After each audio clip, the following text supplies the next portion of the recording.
Welcome to JT's Vintage Card Room, hosted by me, JT. I uh I watched a video the other day from Jayhawker Mike that really stirred my brain and really got me thinking about the hobby. I well, actually, his video says I got my Grail card. Now what? And it spoke to me. I love the video. It was a great job, Mike. Well done. And what I found myself in a similar scenario recently. I recently purchased, I wouldn't call them Grail cards, but they're certainly cards that have been on my list for some time. And none of them were cheap. And I basically decided that I was going to do a self imposed hiatus from card collecting, or at least from purchasing any new cards for my collection. And I have this hiatus going to run. At least my hope is that I can hold on till the Phillies show, which is the end of September. So we're talking 3 full months of no new cards, which is going to be like a crack addict not having any crack. And not that I have any idea what a crack addict goes through, so maybe that's a bad analogy, but I feel like this hobby is very addictive. And I am actually very interested in this test of will I've put on myself to not purchase any cards. And that means really any cards, small or big, definitely not big. I'd like to think I could hold off on the small cards too, and part of the way I'm planning on doing that is just not following any auctions, or looking on eBay, both of which are auctions certainly are the lion's share of where I get my stuff. So anyway, I got these 3 cards, and I'll do a video on them at some point. It's not high on my list to do right now. And I was thinking about this self-imposed hiatus, and Mike's Grail card video came along, and basically what it told me is what a perfect time to just enjoy the collection I have already. I love my collection, and I really don't give it enough attention. I look at it every day, but I have a lot of stuff that I could really dive into and easily take up 3 months, very easily, and just enjoy what I have. There's a lot of people out there that would love to pour through some of the cards that I have, and I need to do that. I really do. Certainly I bought them with the purpose of loving them, and we all get so caught up in the chase that we forget how awesome the cards are that we have. So, I was thinking about what from my collection to do a video on, and soon after I watching Mike Jayhawker's video, Greg Miller had a show on his Sports Card Clubhouse. Check that out if you haven't watched that or subscribed already. And same obviously goes for Mike Jayhawker, Mike, both tremendous channels. Sports Card Clubhouse has a lot of people on there, and for this particular day, Greg had Leighton Shelton in, who is the owner of Just Collect Cards, and Leighton's a fellow Jersey guy, so they had a video talking about some of the overlooked sets in the hobby, and I've been so focused on pre-war and the pre-war card clash. Check that out if you haven't. It's so much fun. It's so much fun. And if you are interested, by the way, in if you have a few of these cards of the inner circle or even the second tier Hall of Famers from the pre-war era, reach out to me. I'd love to have you on the show. I think it'd be a lot of fun. I think we have 8 videos already recorded. I'm trying to get one out every Thursday around 5 o'clock. Next one will drop tomorrow from the time that I'm recording this.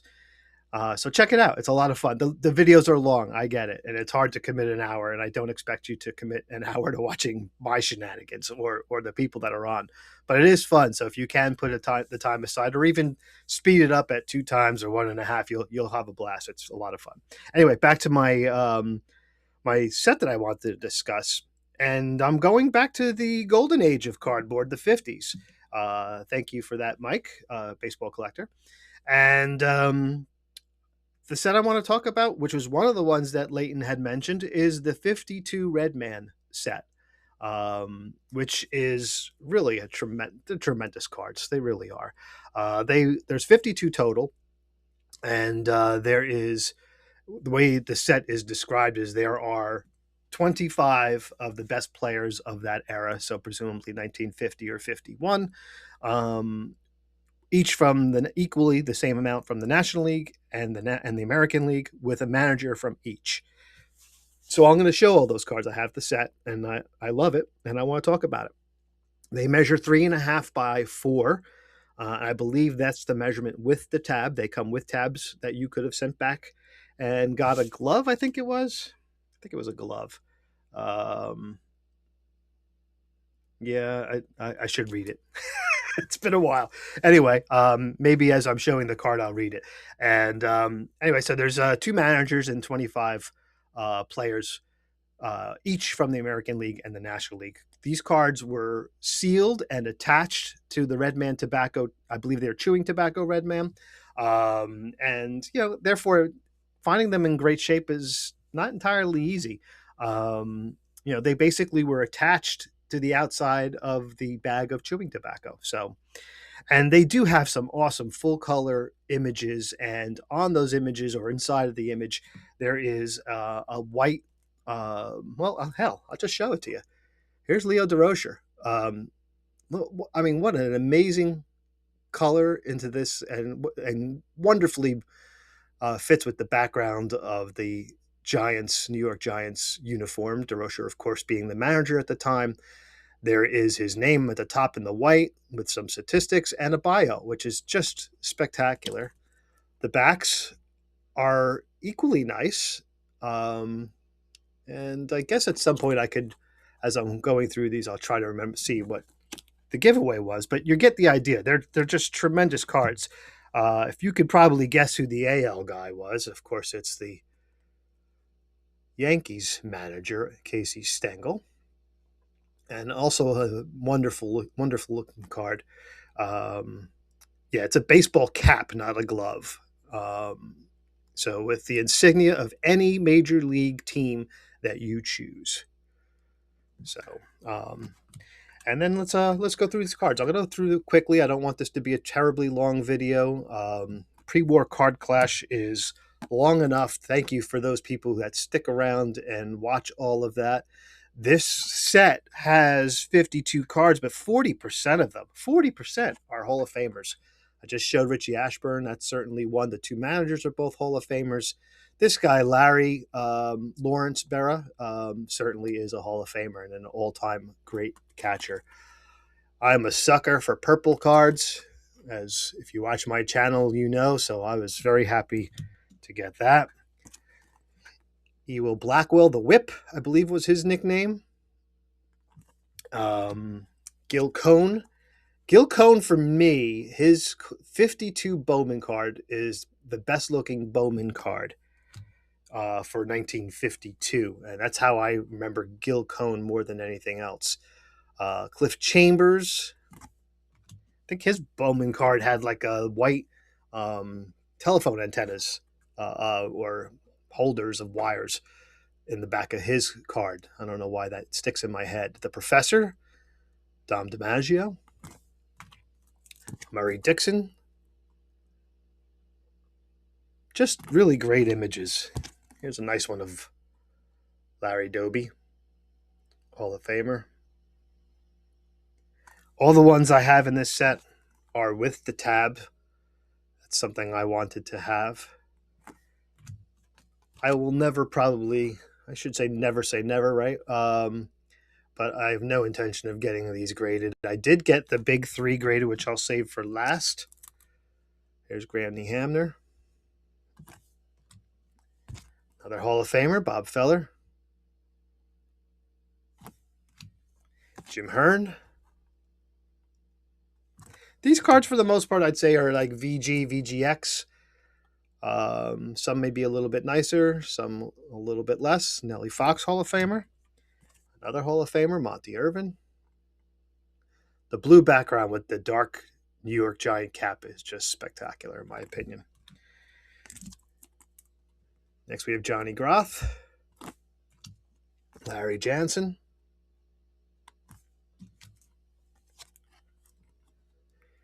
Jim Hagan,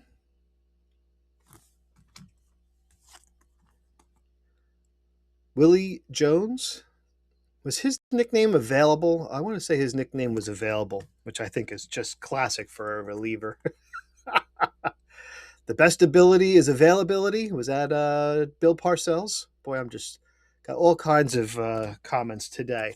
Here's Ralph Kleiner. Ralph Kiner. Ralph Kiner, a prolific home run hitter, and from what I understand, dated some of the most beautiful women in the world, including some Hollywood stars. George Kell, Hall of Famer. Whitey Lockman. Gil McDougald. The Butcher. Sal Magley. Like to pitch high and inside, as I understand. Minnie Minoso. That's a great card with the stadium background. Billy Pierce. Rob Porterfield. That might be one of the more boring cards, which is hard to believe because it's still beautiful. Look at that background on the Pee Wee Reese. Absolutely spectacular. Eddie Robinson. For the longest time, I think he was the oldest living MLB player. He passed, I think, 2 years ago. I think he was well into his 90s. Robin Roberts, Hall of Famer. One of the things that Leighton had said about this set is that since it doesn't have Mickey Mantle, it's one of the main reasons why it doesn't have the, having the Mick is important with sets. Also, there is no real major Hall of Famers in this set that are rookies. So no rookie cards of Hall of Famers, no Mickey Mantle. And he said those were probably the two main reasons why this set is overlooked despite its beauty and it being, kind of unique at the time, I thought. Vern Stevens. This is another nice one, the Duke Snider. 50s had a lot of great oddball sets. This is certainly one of the ones that I am attracted to, even though I don't do a whole lot in the golden age anymore. Vic Wertz. Was he the one that hit the line drive that Willie Mays caught? I'm trying to remember if it was him. Probably one of the nicer Warren Spahn cards. Warren doesn't strike me as being one of the more good-looking ball players in history. Not that I have anything to talk about, but yeah. Anyway, that was a good-looking one. Eddie Stanky. That card looks like it probably could be replaced. Early Win. Upgraded, I should say, not replaced. Bobby Thompson. Shot heard around the world. Eddie Yost. Hopefully you guys are enjoying these. They're really it's just a tremendous set. Earl Torgerson. Gus Zerniel. I just think every time I think of Gus Zerniel, I think of him holding those 6 baseballs on the 52 Topps set. And the last one before we get to the big boys, good old Wes Westrom. The set, of course, is anchored by a guy that was not in the Topps set. And, of course, that is Stan the Man Musial. Really nice looking card.